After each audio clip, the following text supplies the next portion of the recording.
రాయపర్తి మండల హెడ్‌క్వార్టర్లో ధర్నా కార్యక్రమం ఏర్పాటు చేసిన టీఆర్ఎస్ నాయకులకు ఎర్రబెల్లికు సిగ్గుచేటు. ఎందుకంటే వాళ్ళు నాయకులే పోయి రైతులు ఉన్న కాడికి పోయి రైతు వేదికలో పోయి రండి అంటే ఆ ఉన్న బత్తాలు కూడా ఇవ్వకుండా చేస్తావా, మేము ఎందుకు రావాలని అక్కడనే అన్నారు నాయకులు, మేము రామని. అయితే ఇక్కడేమో రైతు అన్నారు, రైతులంతా అక్కడ ఉన్నారు, రైతులే చెప్పారు మేము రాము, ఏ మోకం పెట్టుకుని అది మాది కాదు కదా, కాంగ్రెస్ పార్టీది కాదు కదా, వాళ్ళ మీద ఎట్లా ధర్నా చేయాలని రైతులే మాట్లాడటం జరిగింది. వీడియోలో బాగా చూడండి. వాళ్ళు పోలీసు వాళ్ళు కూడా మరి నువ్వు ఎందుకు చెప్తాను అంటే మేము పోలీసు వాళ్ళని కూడా ఇక ఉండని ఎంతసేపైనా ఉండని అని అంటే కూడా ఏదో కాసేపు రోడ్డు మీద కూర్చుంటే అన్నట్టు కదా, ఇక నన్ను పట్టుకుంటే నేను లేచేస్తా అని చెప్పే కాడికి వచ్చింది ఆయన.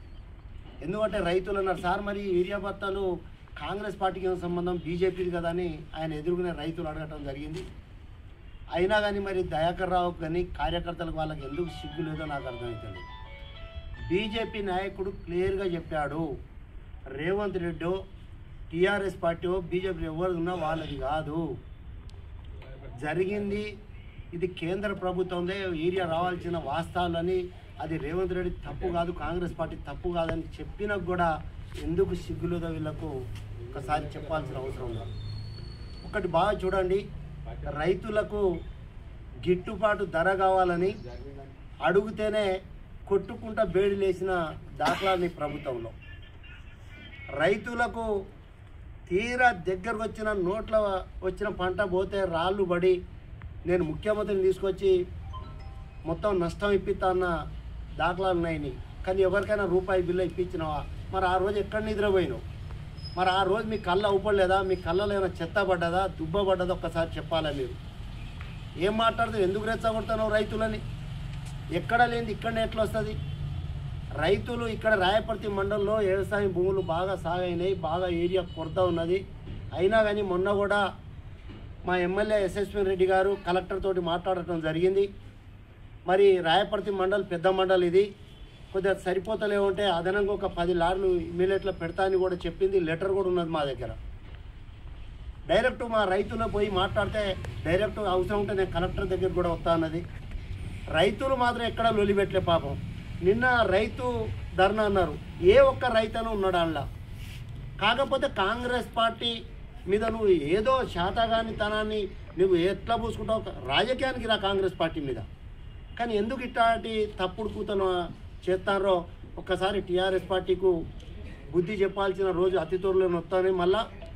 ఎందుకంటే దొంగ అని నువ్వు అంటున్నావు, దొంగని అమ్మంటున్నాడు కదా. ఒక 20 బత్తాలు ఒక డైరెక్టరు నా ఆఫీసర్లను బెదిరించి ఇంట్లో వేసుకున్నాడు. మరి నీకు ఎందుకు సిగ్గులేదు? ఆయనను సస్పెండ్ చేయాలి, లేకపోతే పార్టీ నుంచి పదవి నుంచి తీసేయాలి. దొంగలను దాచుకుంటూ మీరేదో సంసారం లెక్క రోడ్ ఎక్కితే మేమేదో సంసారం అవుతాం అనేది కాదు. ప్రజలు తెలియకలు ప్రతి ఒక్క రైతుకు కానీ అందరికీ అది కాంగ్రెస్ పార్టీది కాదు ఏరియాని.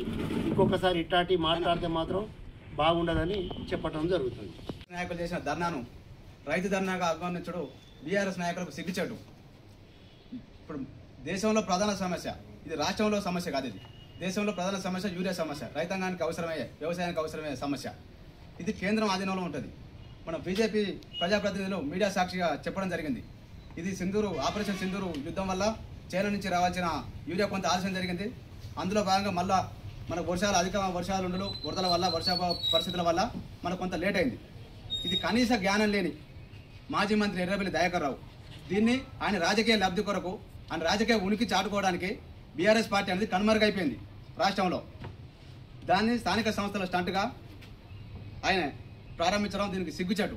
రైతుల పక్షాన ఆయన అధికారంలో ఉన్నప్పుడు ఆయన గవర్నమెంట్లో రైతులకు బయట వేసి జైలుకు తీసుకువెళ్ళిన చరిత్ర బీఆర్ఎస్ ప్రభుత్వాన్ని. అవన్నీ మర్చిపోయి 1,00,000 రుణమాఫీ ఏకకాలంలో ఉన్నాడు. దాన్ని 4 విడతలు అయితే ఎవరికి అయిందో అర్థం కాని పరిస్థితి. రైతు పక్షపాతి అంటే కాంగ్రెస్ పార్టీ. కాంగ్రెస్ పార్టీ మీద దుష్ప్రచారం చేసుడు, రేవంత్ రెడ్డి అసమర్థత వల్లనే ఈరోజు యూరియా రాష్ట్రానికి ప్రాబ్లం జరిగినాడు. పక్క రాష్ట్రాల్లో బీజేపీ పాలిత రాష్ట్రాల్లో కూడా ఇది ప్రధాన సమస్య. ఇది కనీస అవగాహన లేకుండా రాజకీయ మనుగడ కోసమే ఎర్రబెల్లి ఆడే డ్రామా ఇది. నీకు బీజేపీతో నీ చీకటి ఒప్పందం ఉందో నిన్న బట్టబయలేదు మండల ప్రజలకు. నువ్వు కనీసం బాధ్యత వహించాల్సిన బీజేపీ ప్రభుత్వాన్ని కానీ బీజేపీ పార్టీని కానీ ఒక మాట విమర్శించకపోవడం, పూర్తి బాధ్యత వహించాల్సిన కేంద్రాన్ని ఒక మాట అనకపోవడం, నువ్వు త్వరలో బీజేపీలోకి చేరే అవకాశం ఉన్నందువల్ల వాళ్ళతో సహాయత కుదుర్చుకొని రేవంత్ రెడ్డిని బదనం చేసి ప్రజాప్రభుత్వాన్ని బదనం చేసే కార్యక్రమంలో భాగంగా నిన్న పెట్టిన ధర్మ ఇది. పూర్తి స్థాయి రైతులనే ముఖ్యమైన రైతులు రైతు వేదిక దగ్గర బస్తాల కొరకు నిజమైన రైతులే నవ్వుకుంటారు. నీకు కేంద్రాన్ని కూడా ప్రశ్నించే అధికారం లేకుండా, ఒక ఎంపీని కూడా గెలవనీయకుండా తెలంగాణ రైతాంగం కంకణం కట్టుకొని నిన్ను పక్కవదలడం జరిగింది. అయినా మీ వక్రబుద్ధి మానుకొని ప్రభుత్వం మీద చెడు పేరు తీసుకొచ్చే విధంగా చేస్తే ఇంకోసారి మాత్రం సహించాం. ఖబర్దార్. జై జవాన్ జై కిసాన్. కాలం అనేది బ్రహ్మాండంగా జరిగింది. రేవంత్ రెడ్డి గారు పాలన లోపల వరుణ్ని కూడా కర్ణించి మరి ప్రతి గుంట భూమి కూడా స్వతహాగా మరి నీరందే విధంగా ఉన్నందుకు మరి ప్రతి భూమిలో కూడా నాటు పెట్టడం జరిగింది. ఇరిగేషన్ అనేది చాలా ఎక్కువ జరిగింది. అయినప్పటికీ మరి ఉన్న యూరియాను, ఉన్న ఫెర్టిలైజర్ను ఏ విధంగా వాడాలి, ఏ విధంగా అందించాలనే ఉద్దేశంతో స్వయంగా రైతు అయినటువంటి వ్యవసాయ శాఖ మంత్రి గారు, రైతు బిడ్డ అయినటువంటి మన ముఖ్యమంత్రి గారు మరి తదనుగుణంగా వాళ్ళంతా కూడా ఒక పద్ధతి ప్రకారంగా ఆఫీసర్లతో కూడా ఎప్పటికప్పుడు సమీక్షించుకొని మరి అన్ని రాష్ట్రాల్లోకి వెళ్ళా ఎక్కువ కూడా ఇప్పుడు భారతదేశం లోపల గతంలో పంజాబ్ ఉండే, ఇప్పుడేమో తెలంగాణ మొట్టమొదటిగా మరి ఇరిగేషన్ లోపల ఎక్కువ ఉన్నది. మరి అటువంటి పరిస్థితి లోపల యూరియా కొంత ఇబ్బంది జరిగింది. రైతులకు కూడా కొంత అవగాహన లేక కేవలం 2 సార్లు వేయాల్సిన యూరియాను 3 సార్లు ఇస్తారు. పాపం రైతన్నలు ఇంకా ఎక్కువ డెవలప్ కావాలనే ఉద్దేశంతో ఆ విధంగా చేయొచ్చు. కానీ ఒకటే నేను అడుగుతున్నాను దయాకర్ రావు గారిని, మరి మీరు ఎల్లప్పుడూ ప్రజల లోపల ఉంటే సంతోషం, మేము కాదంటలేము, వెల్కమ్ చేస్తున్నాం. కానీ నువ్వు ఒక్కటే ఆలోచించు, కొద్ది రోజుల ముందు మరి విలేకరుల మిత్రుల సమక్షం లోపల నీ చేతిలో ఉన్న పాలకవర్గంలోని ఒక వ్యక్తి మరి స్వయంగా తనే రైతులకు అందించాల్సిన యూరియాను తన ఇంట్లో పెట్టుకొని బ్లాక్మెయిల్ చేసినప్పుడు మరి దాని మీద కేసు అయింది తెలుసు. ఆ కేసు అయింది కదా అని చెప్పి నిన్న నేను మనం మిత్రుల ముందు అడిగితే అన్నారు. కానీ నేను ఒకటి అడుగుతున్నా, మా వైపు నుంచి నీ చేతుల్లో దాన్ని అట్టి డైరెక్టర్ని కానీ ఆ వ్యక్తిని కానీ కనీసం నీ పార్టీ నుంచి నువ్వు సస్పెండ్ చేయని స్థితిలో ఉండి నువ్వు ఏ విధంగా ఏ ముఖం పెట్టుకొని వచ్చి రైతుల దగ్గరికి వచ్చి నేను సుఖం పూసానని చెప్పి తిరుగుతానో నువ్వు అర్థం చేసుకోవాలి. మరి ఈ విషయం లోపల దయాకర్ రావు గారు ఈ విధంగా వస్తే, మరొకసారి ఈ విధంగా జరిగితే, ప్రజలను తప్పుదో పట్టిస్తే, రైతులను ఇబ్బంది పెడితే తగిన శిక్ష అనుభవించాల్సి వస్తుందని తెలియజేస్తున్నాను. ఓటు రాజకీయం కోసం ప్రజలను తప్పుదో పట్టించడం కానీ సభ్యతగా లేదు, సంస్కారంగా లేదు. అది నీకు మంచిది కాదు. మేము రైతు పక్షాలలో పడేది రైతు పక్షపాత ప్రభుత్వం కాంగ్రెస్ ప్రభుత్వం. ఎప్పుడు కానీ రైతుకు అండగానిచ్చే ప్రభుత్వం కాంగ్రెస్ ప్రభుత్వం. రైతులకు ఏదైతే చేయదలుచుకున్నో తప్పకుండా చేసే ప్రభుత్వం. కానీ ఈ మధ్యకాలం ఒక వారం రోజులు ఒక్కసారి అర్థం చేసుకో. అక్కడ ఎంపీ గారు రఘునందన్ రావు ఏం మాట్లాడో అర్థం చేసుకో. కేంద్ర ప్రభుత్వం ఇస్తుంది కాబట్టి అక్కడ కొంచెం జరిగింది వాస్తవం, అది త్వరలో వస్తాయి అని చెప్పి ఒకసారి స్టేట్మెంట్ ఇచ్చారు. గతం 20 రోజుల క్రితం ఇచ్చాడు. మరి నీకెందుకు లేదా? ప్రజల కంటే తెలుగు ఇబ్బంది పడుతున్నారు, మరి నువ్వెందుకు లేదు? సత్ప్రవర్తనగా మాట్లాడి సత్ప్రవర్తనగా ప్రజల్లో మన్నన పొందు. కానీ ఇట్లాంటి వక్రబుద్ధి చూపించి ప్రజల్లో మన్నన పొందామని ఆలోచన తీసుకురావని చెప్పి మేము కోరుతా ఉన్నాం. కాంగ్రెస్ పార్టీ తరఫున రైతులకు మేలు చేసే ప్రభుత్వం, రైతులు తప్పకుండా ఆదుకునే ప్రభుత్వం అని చెప్పి మరొకసారి మేము గుర్తు చేస్తూ మీకు ఈ అవకాశాన్ని ఇచ్చినటువంటి వారికి కృతజ్ఞతలు తెలియజేసుకుంటాం. కాంగ్రెస్ ప్రభుత్వం అనడానికి నేను కొన్ని ఉదాహరణలు చెప్తా. నెదురుమల్లి జనార్దన్ రెడ్డి కాంచి వైఎస్ రాజశేఖర రెడ్డి కాంచి రేవంత్ రెడ్డి వరకు రైతులకు మేలు ఒనగూర్చే కార్యక్రమాలు ఎన్నో చేసిండ్రు. కరెంటు బిల్లులు మాఫీ, రుణమాఫీ, మిగతా చెప్పుకుంటూ పోతే కొలలు. అసలు నువ్వు చేసిన ఘనత ఏదో ఒక్కసారి చెప్పగలుగుతావా? చెప్పితే నీకు ముఖం ఉంటే, నీకు ధైర్యం ఉంటే ఏ సెంటర్ చెప్తావో నువ్వు చెప్పు. మేము కూడా చర్చ కూర్చుంటాం.